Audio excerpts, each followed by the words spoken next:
Со учество на над 50 екипи од Македонија, Србија и Бугарија на турнирот Оризари куп во Кочани продефилира преку 1200 млади фудбалерчиња.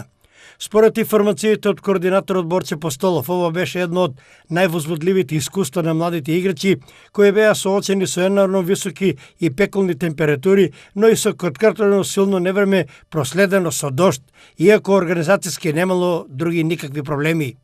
Фудбалската академија Постоло Пандев настапи со 7 екипи, и тоа по 2 во генерацијата 2005 и 2009 и по една екипа во генерациите 2006, 2007 и 2008.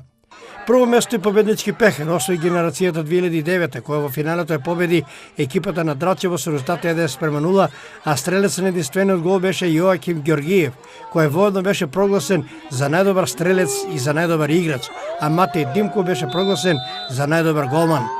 Трети место соија генерацијата 2006 со победа против Фамо со Скопје 1:0 со голот на Максим Рунтев, а Јован Постолов беше прогласен за најдобар играч, и генерацијата 2008 која со победа против екипата на малките од Бугарија го освои третото место на пенали. Интересно на овој турнир, неколкумина членови на Постоло Пандев од своето раководство добија шанса и за прв пат во својата кариера ја доживеја фудбалската магија.